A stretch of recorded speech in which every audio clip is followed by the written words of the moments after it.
Welcome to our newest podcast. Today we are talking to the incredible Grace, who is somebody that I've known for quite some time.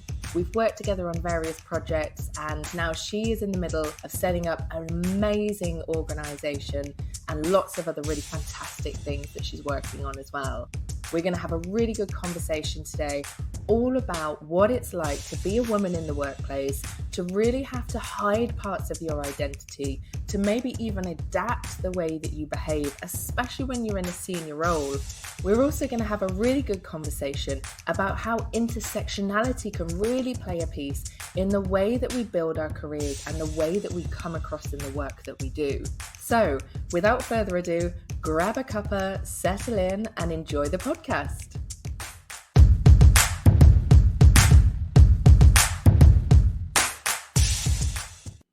Hi, Grace. I feel very proud to say that we are not just people that get to work with each other and do different business together, but we're actually friends now. So I would love to have a really good conversation with you today about what it's like to be a woman in the working world, what it's like to be a Black woman in the working world, how we might need to adapt the way we are and adapt our kind of core traits, if you like, to be able to fit in, but also what we've learned from that and how we've evolved. Before we get started, though, I would just love for our listeners to get to know you just a little bit more because you've had a really great career so far. So I'd love to hear a little bit about your experience and then where you're at now, because you're doing some really, really cool things. So over to you. No pressure then. I've had a really broad career and I'm really pleased about it. A lot of people are kind of like, oh my gosh, where is your career taking you? So I started my career in recruitment and then decided that actually I like helping people rather than just making a business money. So I decided to go into welfare to work, which was essentially me supporting disadvantaged individuals into work. So it ticked all the boxes in terms of what I was good at. I quickly realized that I love talking to people and I'm very good at that and building relationships. So I moved into stakeholder engagement for welfare to work organizations and then started to actually coach leaders within organizations to develop in their own careers.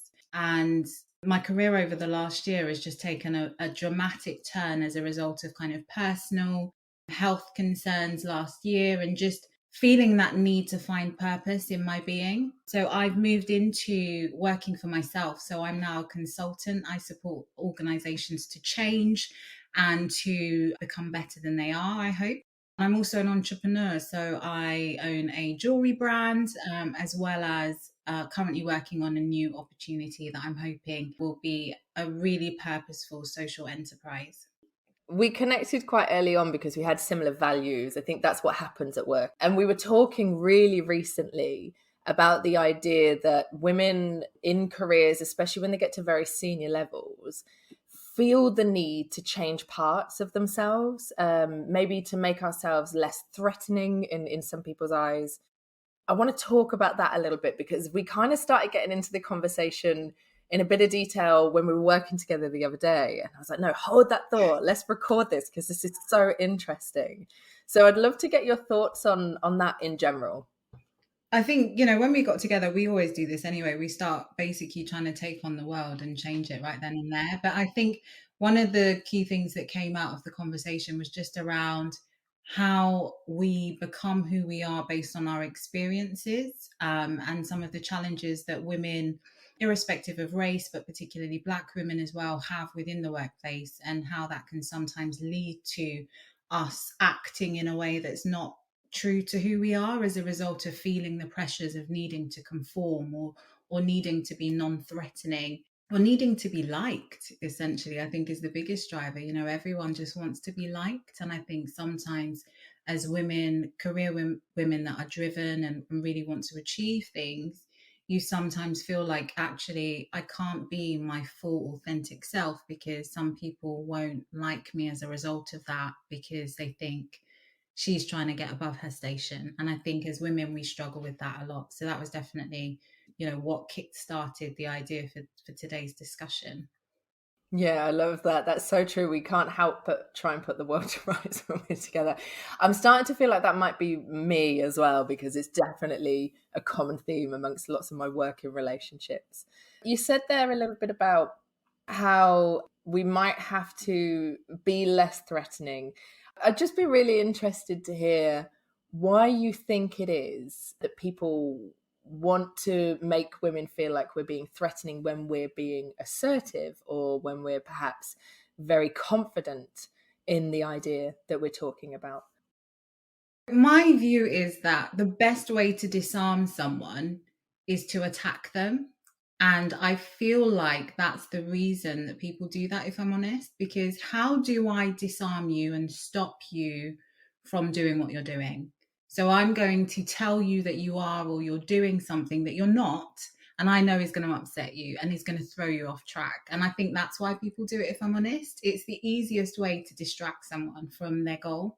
And I think it's playing dirty, if I'm honest, because you then feel the need to defend yourself as opposed to just genuinely doing what you're there to do, which is to be great. I'm nodding because there are a couple of words that have just come into my head as you've been saying that. One of them is gaslighting, which I don't think people, well, most of the time people don't do intentionally, of course, but I think there's something around that. And also there's that aspect that women are emotional. I'm doing air quotes for the listeners.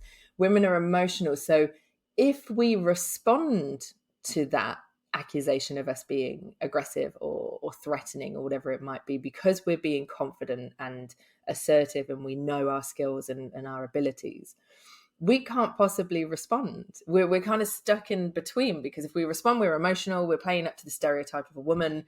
If we don't, then we're not really standing up for ourselves, and we're allowing that. So it's kind of a rock and a hard place. Exactly. It's interesting as well because I think that's one of the major questions is, do gaslighters know they're gaslighting? Or when people gaslight, do they know they're doing it? And I feel like we need to create this term in the same way we've got unconscious bias. Maybe we need to talk about unconscious gaslighting and how you make yourself aware of when you're doing it and try not to. I think gaslighting is disgusting, but I think as women, we experience it in every field, whether that be in relationships, whether that be in our careers. And like you said, because of those stereotypes that are placed against us, it's just so disarming. It literally is, it's just wrong. Yeah, I think that's fair. I think that there is something around those gender norms and the stereotypes that society puts on each of us. I was having a really interesting conversation on another podcast with this amazing company called Taylor Education, who work on sex re-education and all of those sorts of discussions. And we were talking about how dangerous gender norms can be in every type of relationship. And I think that idea then, that the question around, does the gaslighter know that they're gaslighting, is probably the same question as, does the person being gaslit know that they're being gaslit? And I think in a lot of situations, especially at work, because we're trying to show that we're capable, we're trying to reach our potential, we're trying to work really hard and show that we're committed, do all of these amazing things, whilst also not being to this and to that and too emotional and this, and but also we need to make sure that we're nurturing people, because that's the female stereotype, especially when you're a senior leader. So it's just such an imbalance, and it's so difficult to figure out, what am I supposed to be as a leader? What is society telling me what I'm being, and actually what do I want to be? But how can I utilize that to be able to move forward? It's exhausting, is all I can describe it as. Yeah, definitely. I can think of so many situations where I have been working, and we were talking about this a little bit around that idea of women being over sexualized at work. And I've definitely, obviously, I won't mention the organizational names, but some of the previous organizations I've worked for as an employee, I've heard the most derogatory comments about myself that senior leaders have said, and it's got back to me because I straighten my hair or I wear lipstick. And it's just, to me, I'm like, I just want to feel like I look good. It's not any reflection on my work. And actually, that's not a place for you to have that conversation. So there's just some real traits that sneak into the career space. So for people perhaps that aren't aware of this, or they don't think that this happens, it's very real. What are your thoughts then on the idea that women can be over sexualized in the workplace? Unfortunately, it happens every day and it happens all the time. I remember a few years back when I started to climb the career ladder, and I'd been put on a leadership development program by my organization, and I was allocated an executive coach as part of that. And I absolutely loved him, such a great guy. And we ended up talking about the HRD and just how in awe of her I was. And how I really saw her as someone that I looked up to and that I found her quite intimidating. And my executive coach basically said she finds you really intimidating. Now, at the time, I was a junior manager. This woman was a HRD. She'd climbed like various steps to get to where she was. She was goals as far as I was concerned. And I said to him, how can she be intimidated by me? That's crazy. And he said, well, look at you. You know, you're tall, you're confident, you're beautiful, and you dress really sexy. Those weren't his exact words, but I take pride in how I look, particularly at work. For me, it's really important to look the part. And, you know, I am tall, I'm slim, and this is going to sound really arrogant, but it's not arrogance. And again, this is me being very female by preempting what I'm about to say with this. But anyway, so when I wear clothes, I like to look good, and people notice me because of my height and because of the way I look. So when he said that, it broke my heart, because again, it was a situation in which I am being seen as a threat for something that I cannot change.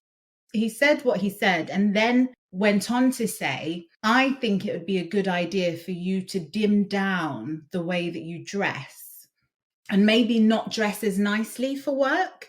And for anyone listening, you might be thinking, oh, she was probably wearing, you know, mini skirts and crop tops to work and fishnet tights. I wasn't. Okay. I was wearing power suits, and I was looking the part, and they weren't in crazy colors. They were your traditional black, navy, blue, and gray. But when he said that to me, my heart was broken, because I thought, I love the way that I look. I show up to do it. And to me, doing it is having impact, making change, performing in my role. And when he said that, I felt like he was essentially saying, I need you to dim your light so that other people can shine. And I don't think anyone should have to do that. Women are definitely over sexualized. I know that it has happened a lot in my career. I don't know whether I've been fortunate or unfortunate, but I don't ever directly hear it. So people aren't, or historically haven't been confident enough to say inappropriate things to me necessarily, but I'll hear from other people what has been said. So, you know, the guys in the pub might have a few comments about what they'd like to do to Grace, or ridiculous things like that. Or the MD may have said, oh, make sure Grace is in that meeting. I want a bit of eye candy. And things like that are inappropriate at work. You know, if you want to have a non-professional relationship, let's talk about it outside of work. I don't expect to be the subject of conversations with colleagues behind my back or to my face. And I don't think it's appropriate for any woman or any person to experience that. But unfortunately, women are subjected to it significantly more. And also, men are given a pass to do it because they're men, which I think that time has gone now. Everyone's a bit smarter. We know better now. But unfortunately, it does keep happening. And I think my message is to kind of any woman who feels like she wants to look the part for work is keep doing you. Call people out on the inappropriateness. It's not okay. We won't be gaslit. We won't be made to feel unreasonable. It's about actually, let's be seen as equal to you. Yeah, we're here to do a job. Let us do our job. We don't sexualize you and rate you in any way. And there were a couple of things that you just said that made my jaw drop. And I've definitely heard things like this before. But it's only when you really get to grips with the sexual harassment that you have experienced over many, many different ways in lots of different times in our lives, which we have. And we were talking about this last week with some other women. There's something about that comment in the pub, and I know it was just like an example, but even the wording, what we would like to do to Grace. So it's almost like you don't get a say in it. You don't get to enjoy any of this. And it's again, I keep coming back to the podcast that we just released with Gareth, where we talk about consent, and Yeah. the language in which we use is so important. So that to me just rings massive alarm bells in the way that those men were talking to each other and allowing each other. So whilst we definitely need to speak up, other men need to do that to each other. They need to say, whoa, whoa, whoa, this is not appropriate. This is not right. We need to be holding each other to account. I think Mm. that, in the same way that we no longer have, or I'd like to think we no longer have space for, overt racism, and we will also call out covert racism. I think we should be doing the same for inappropriate comments around the way someone looks, or sexuality, or sexualization. I think the problem that we have is that school playground mentality that still exists, whether that be in the staff room or in the pub or wherever, where men feel like, even if I disagree with this, all of the guys are going along with it, so I'm just going to go along with it. I also find it hilarious as well, because even hearing comments like, oh, what I'd like to do to Grace, half of the people that I know have said things like that wouldn't dare say anything like that to my face. So it's kind of like, why are you even saying something that you yourself know not to be true? But it's about the intent behind it as well. The intent is to objectify and to diminish and to remove respect for that individual. And I think that's what really needs to be looked at, is what is your intent behind that, and subsequently fixing yourself and, fixing up, as we say, and stop saying that. Oh, wow. Yeah, intent. It's so funny. I've just been taught, I've just had a workshop with one of my clients, and we were just talking about intentional aspects of inclusive leadership. So it's so interesting to hear it in a slightly different way, probably the opposite way, I guess, because a lot of the intent behind comments like that don't come from a conscious way of thinking. They come from a gender stereotyped way of thinking as a general rule. You also mentioned there respect. And I think that's a massive thing. Certainly it's been for me in my career, is trying to find that balance between how do I stay true to my values, but also gain the respect that I deserve for the good work that I'm doing and the outputs that I'm giving and the KPIs that are increasing because of the work that I'm doing. What's been your experience with the way you might have had to maybe pick up male style traits, or using air quotes there, to be taken seriously in the work that you're doing? I am actually an alpha female, period. So for me, male stereotypes at work and in my personal life, in terms of how I organize my home and my schedule, they are very alpha. So they are traditionally masculine traits anyway.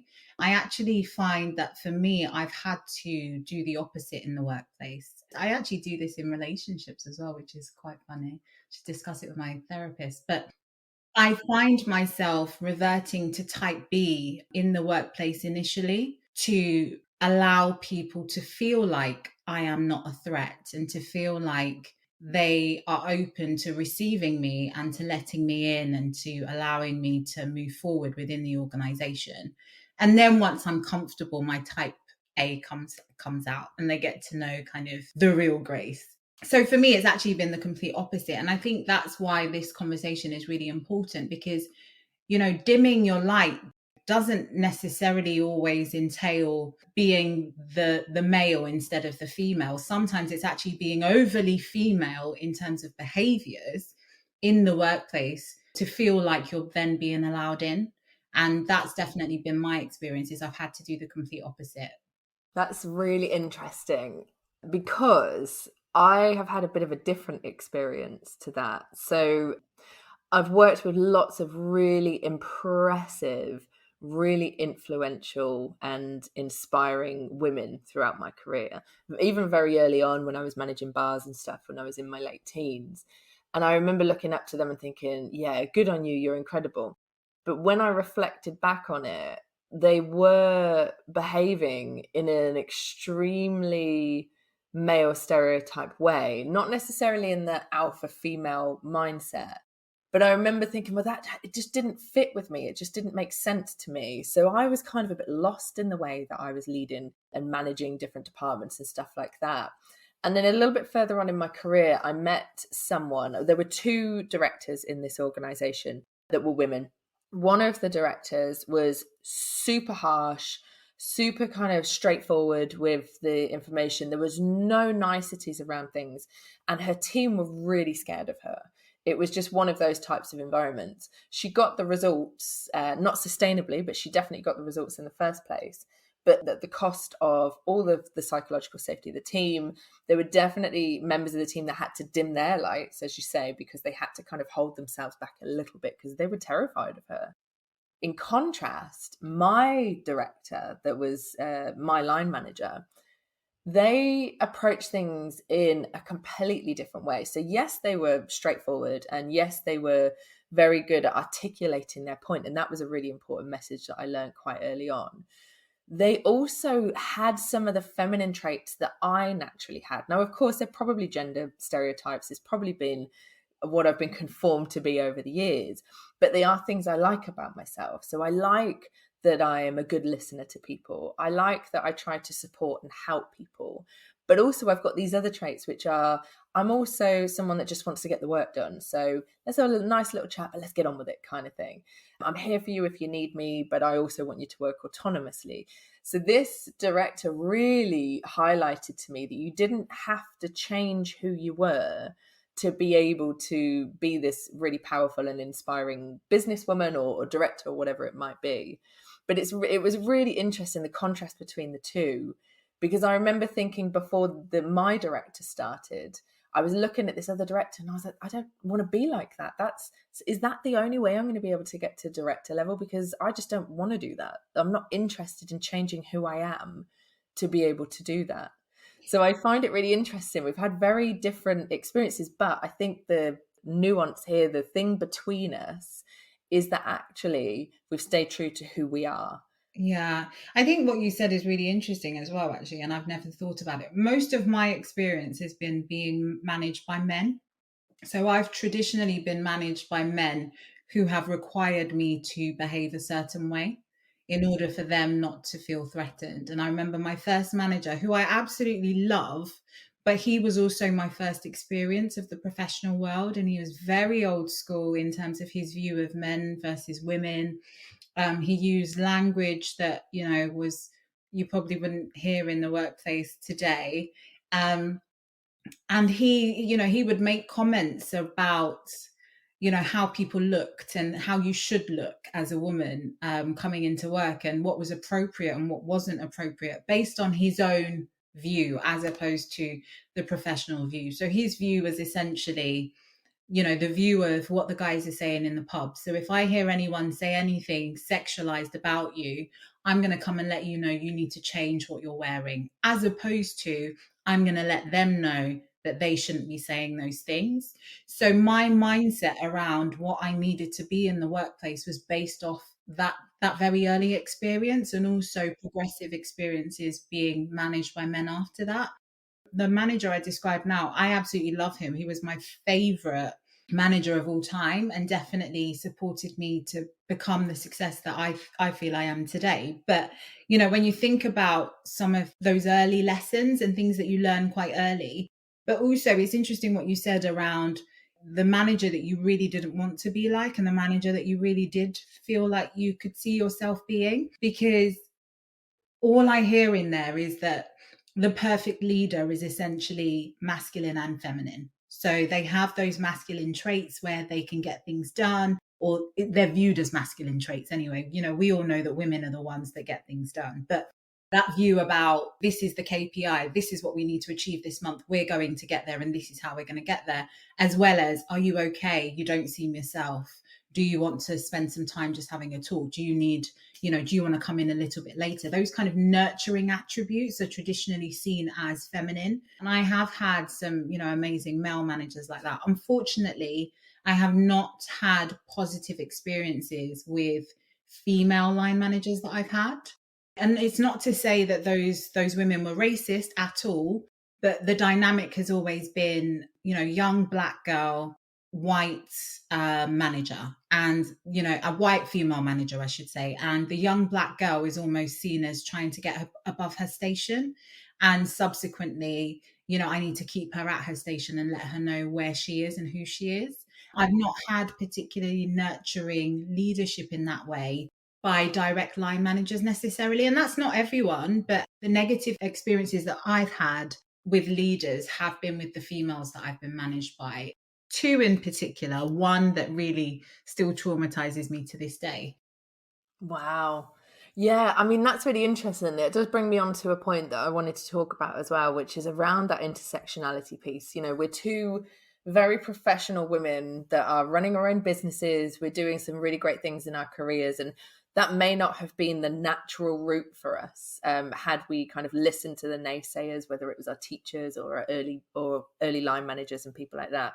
But I do think that there's something in my experience as a white woman going up the ranks and your experience as a black woman going up the ranks, that naturally there would have been different challenges. So I'd love to hear your thoughts on, this is such a hard question, because I don't want to put the onus onto you with regards to let's fix all of the covert racism that's happening in the workplaces.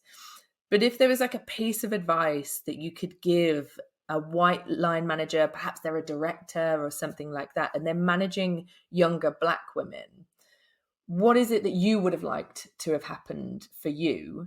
And maybe that could be a bit of a piece of advice for other people.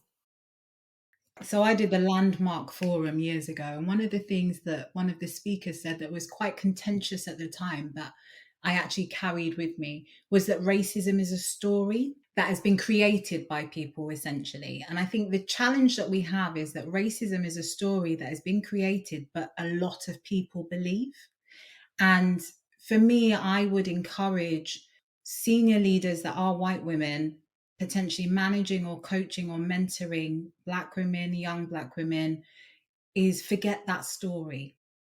It doesn't exist. We are the same. So spend that time getting to know the individual. Find the things that you have in common and find the things that actually will motivate you to support that woman to get to where she needs to get to, and see yourself in that person, because there is so much that we have in common. And, if we put ourselves in each other's shoes, there's so much more we would do for each other.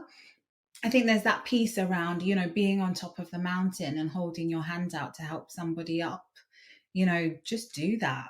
And it's interesting when you kind of started the introduction to that question, I just had this image of walking uphill in a hurricane and like fighting the winds to get to the top. I definitely feel like that's what it has felt like at points in my career when it's been about trying to progress. It's literally like climbing a mountain in a hurricane. Let's just see each other as we're meant to be seen and forget the story. I love that. And I think it's so interesting as well, because I think a lot of people will be like, well, I'm not racist. And I, of course, no, I don't think like that. And that's absolutely not what we're saying. It's about let's start seeing each other as equals. I think when women are ambitious in their careers already, there's a bit of a pushback with that. If you add to that the stereotype of a black woman being ambitious and telling people what she wants and what she is going to work to get, you've got like the shoulders up of the people above. Absolutely. Then you add to that the fact that when people are very comfortable in their situation, they're surrounded by people that look and act the same as they do, is a very comfortable place for us to be. They feel really threatened when people want to come and take that away from them. Again, I'm using air quotes for the listener, because we know ultimately that everybody wins if we can support each other, and especially women supporting other women. There is something about pulling each other up. And I have what it's really funny. When I set the business up a few years ago, there was just an enormous amount of support from people. There was an enormous amount of what can I do? How can I help you? All of that sort of thing. But there were also people that I thought were going to be real allies to my business and really support me and do things to help me, because I had done that with them when they started their careers. And of course, that wasn't the reason I did it, but it would have been lovely to have had it back. But there were a couple of people, and it was so baffling. And I've only really got my head around it recently, there were a couple of people that it was almost like they were threatened that I was going to do this, like I was going to somehow take something away from them. And then they actually closed themselves off, and they closed some opportunities off for me to be able to grow the business in that particular area. And I just remember thinking it was absolutely mind boggling. And then one of these people came back to me about a year ago and said, "Oh, I know you're working with this particular client and this and this and this. Do you think you can introduce, because I'm doing this work?" Now, had I been petty and not been trying to really genuinely improve our society, I would have been like, "Oh, I'm so sorry, I can't introduce you to anyone." But instead, I was like, "Of course," because I'm not going to lessen my values because you decided that I was threatening you in some way because of my ambition. And I think that's how it can work when you get to a very senior level, where there maybe is one more level above, and it's like they've got to push the women down. They've got to push the Black women down as well, because if we come up, we're going to challenge their thinking. We're going to potentially change the way that they work, and they just don't like it. Definitely. I think even when you look at change programs, people are traditionally averse to change. We don't have change managers for no reason. They're there because we know change is uncomfortable and we need people to help us get comfortable with it. That's just a really important point that I'd like to make, is that for me, the majority of racism starts with conscious bias that was previously unconscious, but you now know you have it, but decide you don't want to get rid of it because it has served you. And I think that what my biggest kind of call to action to women in the workplace, irrespective of race, would be to, now that you have that awareness, do something with it. I'm a Black woman. I grew up, all of my family, or most of my family, are Black. I am used to seeing people that look like me at home. However, as soon as I step outside, the majority don't look like me. So I've been required to understand different cultures and to engage with different people. And some people haven't had to do that, which isn't your fault. But what we're asking is that now that you're in a space, if you're in the workplace with people that don't look like you, the onus is on you to learn about those people and to see those people in the same way that you see the people that you're used to seeing all the time. And it is unconscious, you're not used to it, but I think a big part of changing the narrative and doing things differently is being aware of that discomfort or that aversion to, what can I say here, or how can I act here? Because a lot of the time women like to keep Black women at a certain level because it means they don't have to engage with them on a day-to-day, because I don't actually know what I'd say to you. Sometimes it's as small as, I don't know how to pronounce your name, so I'm not going to hire you, or I'm not going to promote you, because then I'll have to say your name all the time and I don't know how to. That makes me uncomfortable having to learn it, so I'm not going to do it, essentially.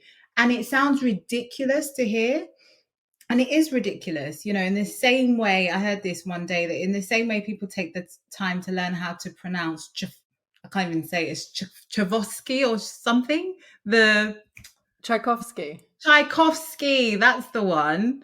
In the same way we spend the time, because if you look at the way that name is spelt, it is not how it's pronounced, okay? But we take the time to learn how to say it, even though I just embarrassed myself by not being able to say it.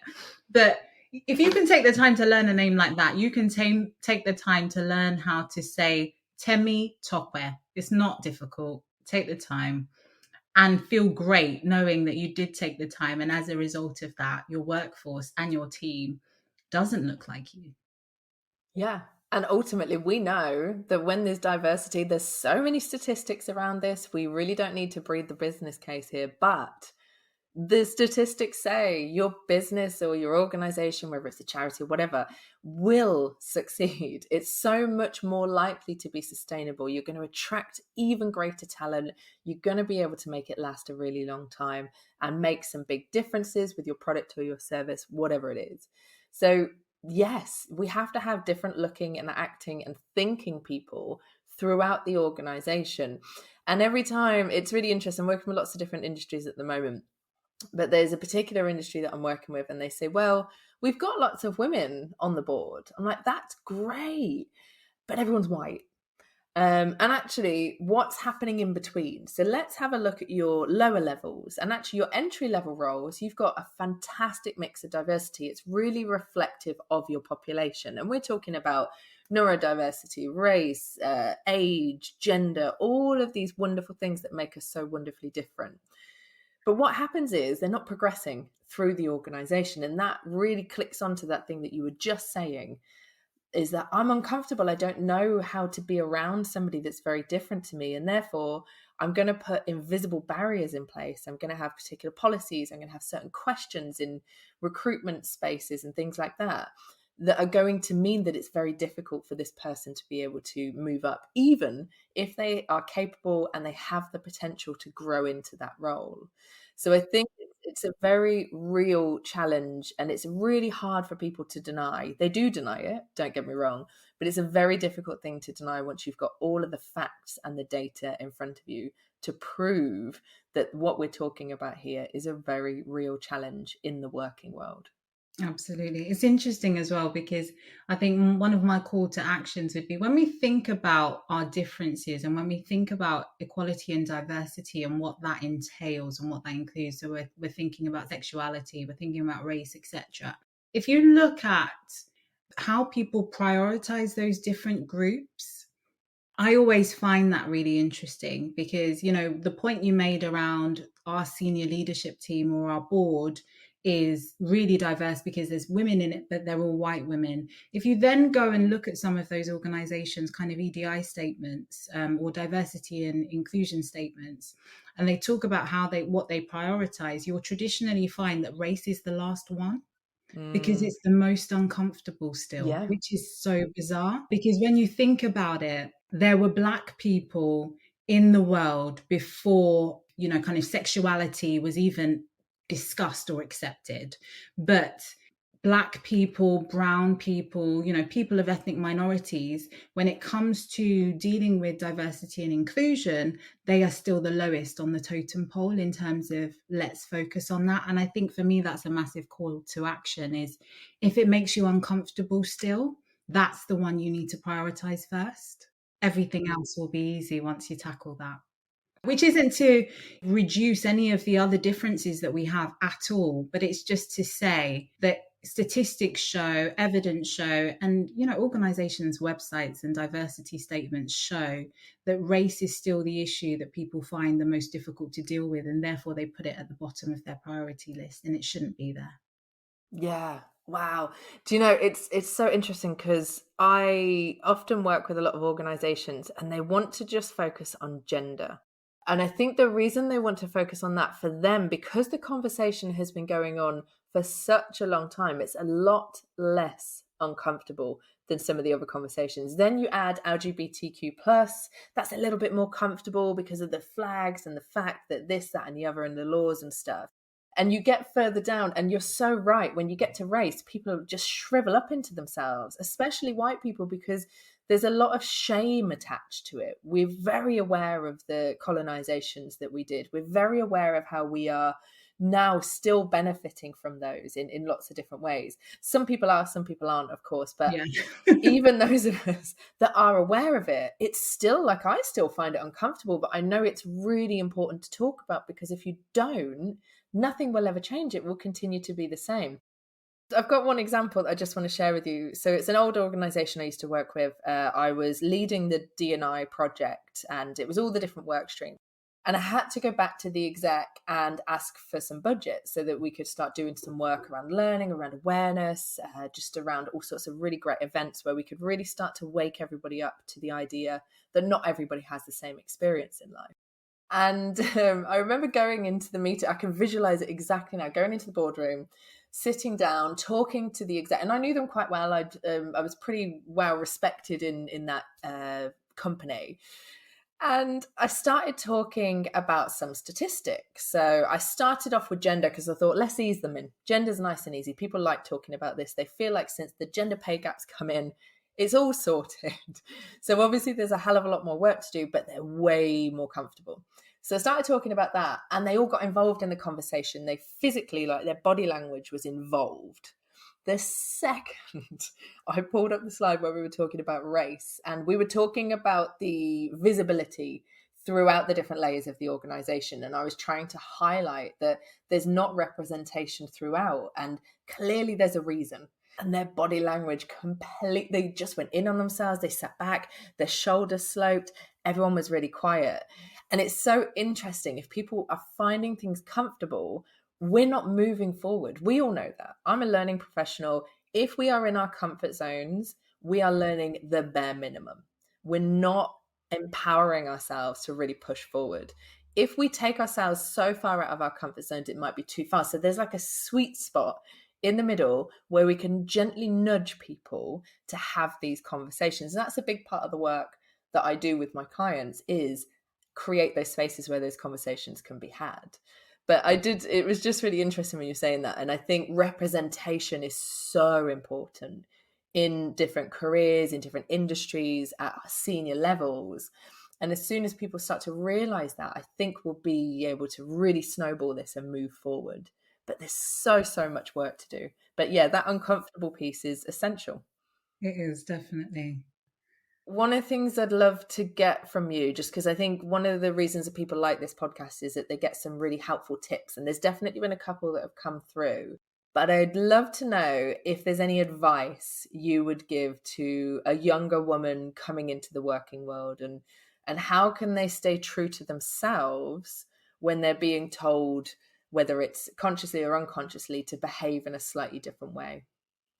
It's a really challenging one, because I feel like, as a woman in particular, when you're entering, your profession or your career, there is always that concern of rocking the boat. And I think the concern is valid. I always think it's good to be self-aware and to be kind and to add value in the space that you're in. But I also think that women's intuition isn't a myth. If it feels uncomfortable, or it feels unsafe, or it feels contrary to your belief system and to what drives you and gives you purpose, then it's not for you. And I think one of the things that this generation have that is a massive luxury that I didn't have growing up is social media and the ease of travel. There are so many different careers out there and different things that you can do. And I say this again and again to people, is spend the time identifying what genuinely makes your soul sing. It sounds romantic, but it's true. And I'm only doing that now at the age of 38, but don't get involved in a cattle race that doesn't serve you. Find what suits you, find what drives you, and find what you enjoy, and then work out how to make money from it. And I heard a millionaire say that a while back, but it's so true. I wish I'd done that, and I wish someone had told me to do that. But that would be my biggest tip, is take the time to identify what it is that's right for you, and then really focus on how you're going to get that. Yeah. Wow, that idea of the listening to your intuition and to your gut. There's definitely been situations where I haven't done that and it's ended really badly. I had one, I was only there for a few months. I had one role where I was in a very senior position. I was an employee at the time, and I had been warned off the interview by a couple of my HR friends who were in different industries, but they'd heard about this, the MD of this company, and they were like, just don't do it. Trust me, you'll regret it. And I was like, it's fine. I can handle it. I'm tough. So I went to the interview, and it was just, I mean, there were red flags, there were sirens. It was so obvious that I shouldn't have gone there. But I just convinced myself that it was okay. I pushed that feeling down. And one of the questions that I was asked in the interview, which I can guarantee hardly any men have ever been asked this question, was, okay, so are you in a relationship? And I think I was about 29 at the time. I was like, no, I'm not in a relationship. And he was like, right, because I need someone that's very committed to this. And I was like, that's fine. He's like, but you're about to turn 30. Are you going to have children soon? Oh, Because I wow. need to know. Literally, Wow. those were exactly the words that he used. And I remember feeling really angry at the time, but just saying, no, I'm not planning on having children anytime soon. I'm very committed to my career at the moment, yada, yada, yada. And I left, and I did get the job, and I worked there for 5 months, and it made me so ill that I had no choice but to leave, not just mentally, but physically. I Yeah. was constantly unwell because of the ridiculous pressure that that person was putting on me, and just the disgusting culture and the way in which they disregarded the human beings in their business. Sadly, it is still a thriving business. But I do think that that person has moved away from that role. I think the shareholders had to remove them. But yeah, it's listen to your intuition. Probably the best piece of advice. I wish someone had said that to me when I was about 21. Speaking about 21, what do you wish you knew when you were 21 that you know now that could have helped you to be really true to yourself throughout your career? There's a lot that I didn't know when I was 21. I'm not sure if any of them. Yeah, I don't know if there's anything that I wish I knew that would have necessarily changed the direction of my career. I think it's more things that I'd have liked to know earlier. I think going all the way back to secondary school for me, I had an incident with a maths teacher at the time who hated me. And I went to a brilliant school in Victoria, loved it. She hated me, basically. I was in the top set for maths, and that really bothered her. I was also the girl that didn't stand for teachers calling their students stupid or just being nasty. And she was very nasty, and she did it at every lesson. And I'd always stand up to her. So I'd always get sent to the deputy head's office. And one day, another girl in the class had a fountain pen. So back in the day, we used to use these amazing Lamy fountain pens. And she was flicking her ink at the back of the teacher's dress. And by the time the lesson had finished, the teacher's dress was basically a Dalmatian design, and it had originally been like a beige dress. And she found out about it after the lesson. No one told her. And she found out when she went to the staff room, and she blamed it on me. And I didn't even own a fountain pen. She blamed it on me, and basically, because I'd been sent to the deputy head's office so often, she essentially said, now she's flicked ink on me. I can't have her in my class anymore. Now, bearing in mind, I was only ever sent to the deputy head's office for challenging her on her rudeness to her students. And the deputy head never told me off. She just always sent me back to say sorry. But I was moved down a set because this teacher essentially refused to work with me anymore. And that meant that I could only sit the intermediate paper for maths, which meant I could only achieve a B grade instead of an A, which is what I would have needed to go on to be a maths teacher, which is what I wanted to do before. Kind of when I started my career, it turned out that actually you can't do your A levels if you can't do a maths A level with a B grade at maths GCSE. And I think that's what I would have liked to know, is just that awareness a bit early on around the decisions that individuals make and the impact that that can have on your path. I have no regrets about not being a maths teacher anymore because, doing maths homework with my daughter is torture.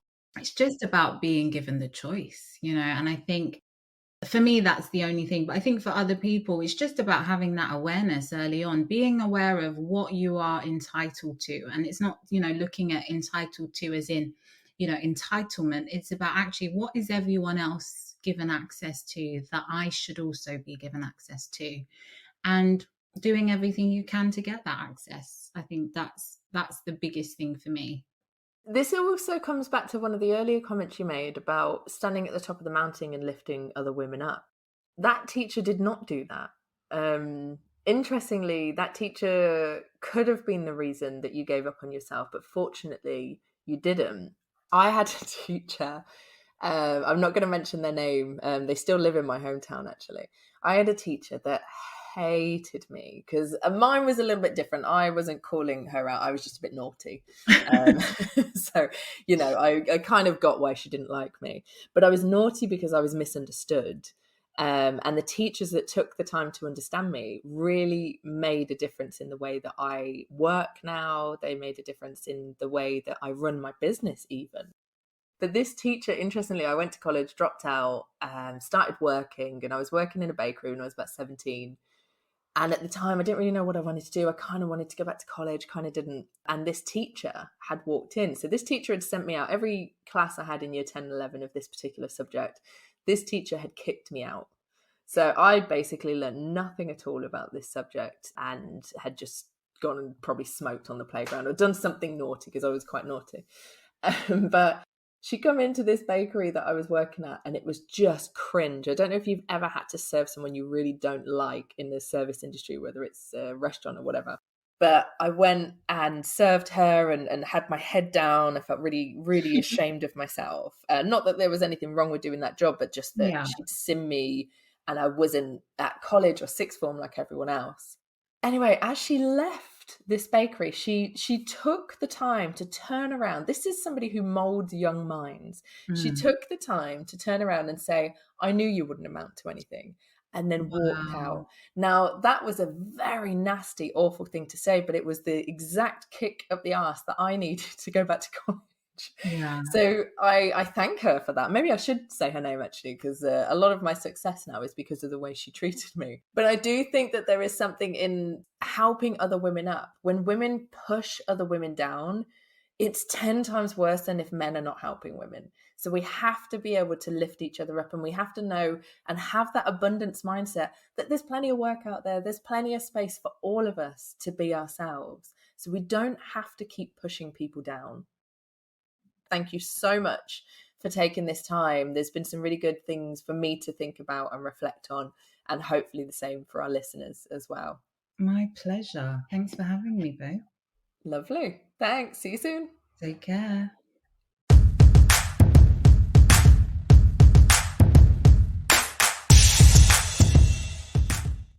That's it. That's the end of this episode. And what a few fantastic things for us to take away, a few things for us to think about, and of course, some reflection perhaps that we can do on ourselves as well. I think it's really important that we support each other as women and non-binary people, especially in careers where it's very male dominated. Really, really great things that we've learned today. And I look forward to seeing you on the next one.